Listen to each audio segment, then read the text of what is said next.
to my YouTube channel. My name is Baratang and this is my platform with Baratang. Today I bring to you another episode of Adulting 101, and this episode is titled How to Survive University. I've got with me here, right in the studio, this is like a first for the series, we've got Letlhogonolo Nthodi, who is I'm a BA Law graduate from this university, and I'm currently doing my postgrad LLB final year. So she is here to tell us all about her experience and give us advice regarding how to survive university. This is a skill that you do not just develop, it is something that you have to put into practice, and it's something that we are never taught from like high school. So in today's episode, we're going to touch on surviving university as both a part-time student and a full-time student. Thank you so much for joining me on my channel. It feels so great to have someone here, like oh my gosh. Thank you for inviting me. I feel so honored, and it's great to be in the little production studio. Love it. Okay, so when did you start university? So I started university in 2017. That was my first year of university, yeah. And how was your transition from high school to university? My transition was very overwhelming. Like it was extremely overwhelming. You don't know what to expect. Yes. The first most overwhelming thing is the capacity. How many people are there with you in a lecture? You go from 40 people in a class to 500 people in a lecture hall, and you just feel so overwhelmed. So I was extremely overwhelmed for the first 2 weeks of varsity. I felt like dropping out. But as the weeks went by, it got better and better and better. And then how did you manage to make things or to get things to a point where they were feeling better for you? Firstly, I communicated with my family. I told them where I was at the moment and what I needed from them. And then the second step was to have a schedule, because the first 2 weeks of varsity feel like a party. You have an all week, you have vodka party. It's a vibe. It really is a vibe. But it is an elusive vibe, because after that, the academic year starts and you need to be focused. So I needed to draw up a schedule and start being realistic about my time and how I'm going to manage it. Yeah. So I also was a lot into attending everything that was organized for a week. Okay. That week of orientation, where buildings are, all of that, it feels a little bit redundant. But once you have that back knowledge, it makes navigating varsity so much easier. You know where classes are, you know where services are on campus. So that can really help you a lot in terms of just transitioning, because you need to get familiar with the environment first and then get into the actual studying of things.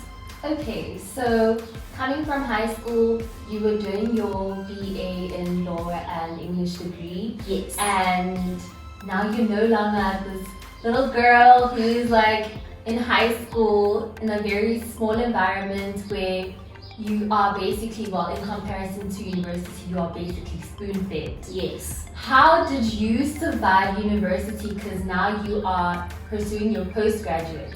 How did you do it?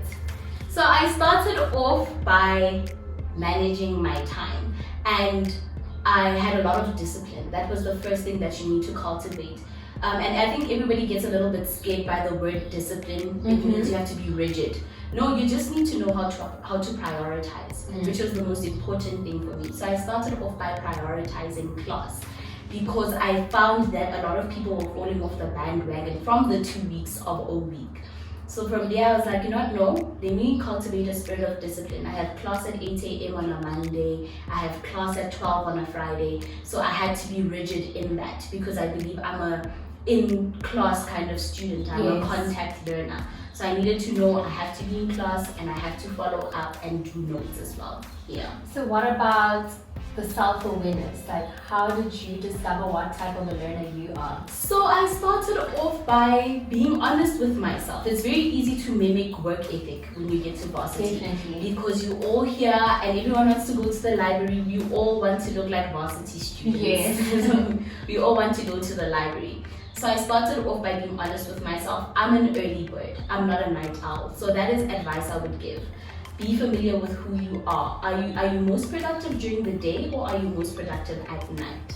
Secondly, I was honest about location, where I'm comfortable studying.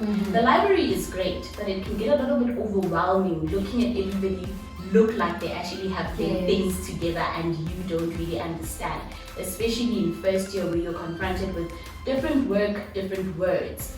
So I had to be honest about location, and I had to choose a location that made me feel comfortable in my productivity, and I wasn't being guilt tripped by what everybody else is doing.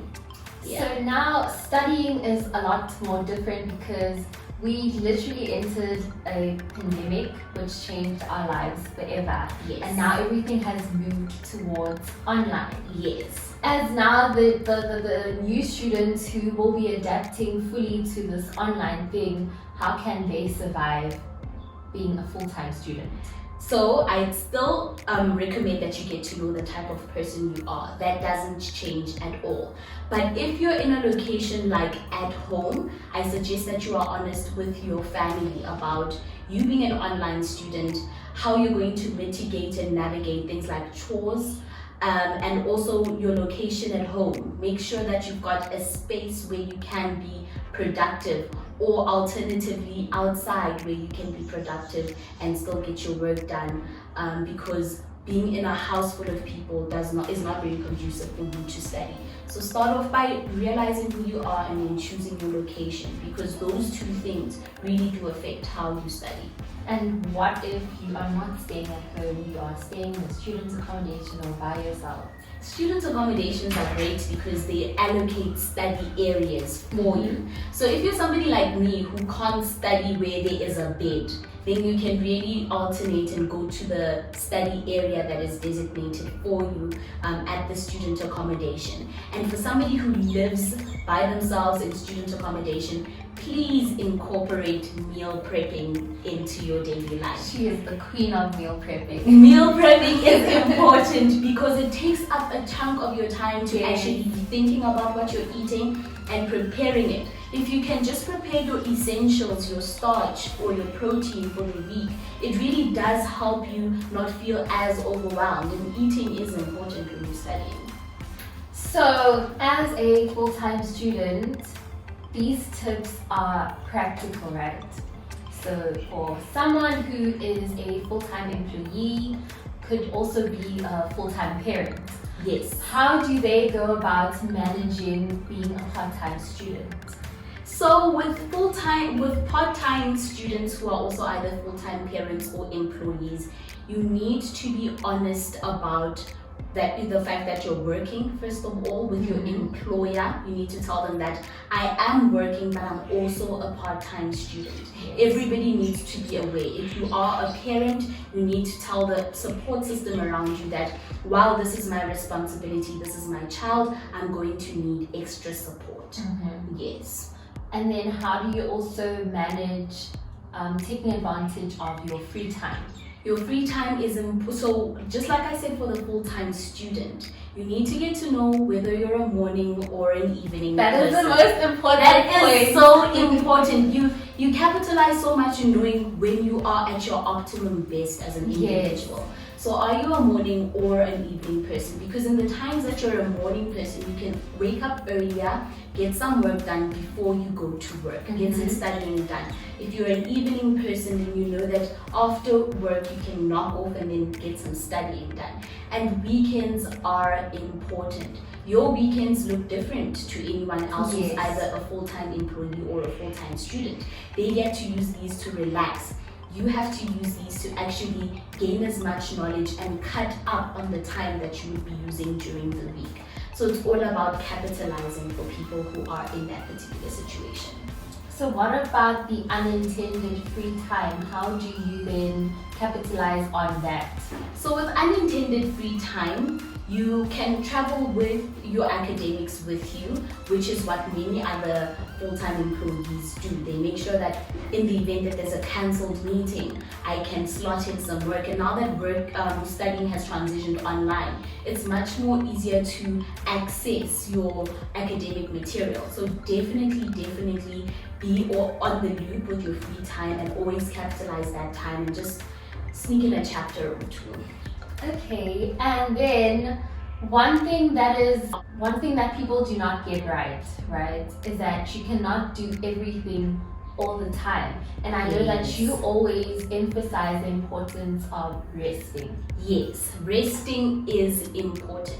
There is nothing worse than burning out, because burnout always happens at those unexpected times. Yes. When you need to be at your best, that's when burnout will come for you. So do prioritize resting in your busy schedule, in your weekends, during the week maybe. Prioritize getting at least 8 hours of sleep, because if you don't rest, if your mind doesn't shut down, it tends to overwork, and then it tires you out, not only mentally but physically as well. So always try and prioritize rest. And one thing you also advocate for is mental health. Yes, mental health is important, and one way that can help you mitigate a lot of the mental health effects is communicating with your support system first of all. Let them know where you are when you are there, so that nobody is shocked when you are feeling a little bit overwhelmed. Everyone is in the loop and they can show up for you the way that you want them to. And another thing that helps you mitigate mental health is planning properly, having a planner.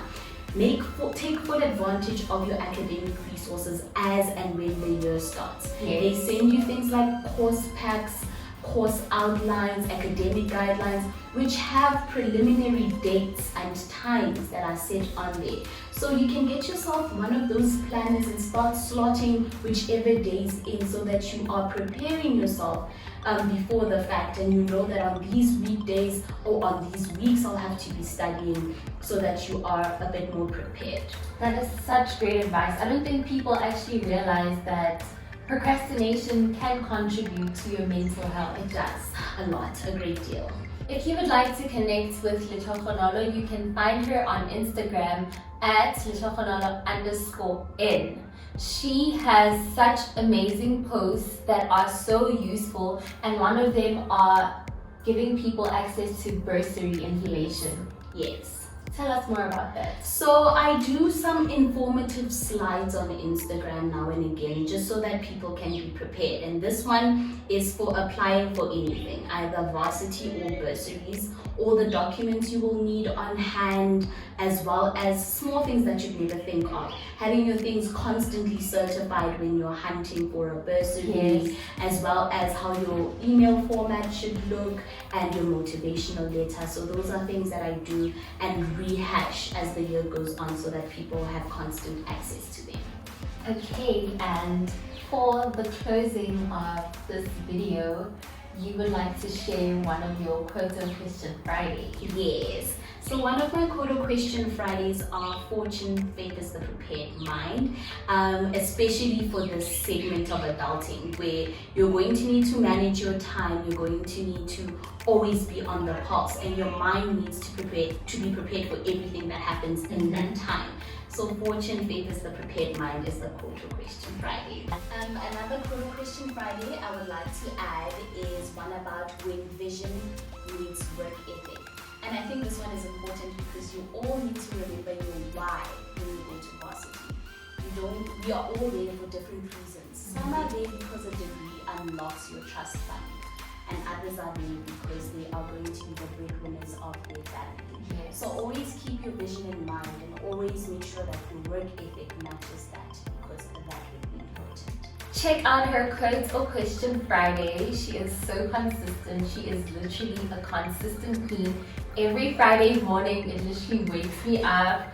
Go on Instagram, like, oh my gosh, it's that time of the week. So definitely do check it out.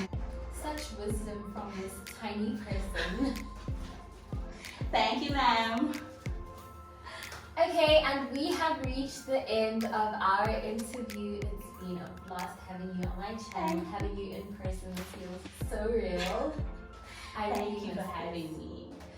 Like I said, if you would like to connect with her, she is at Letlhogonolo_N on Instagram. Are you on Twitter? Yes, at Letlhogonolo_Nthodi. Okay, and if anyone wants to connect with you, are they allowed to send you a DM? Yes, definitely.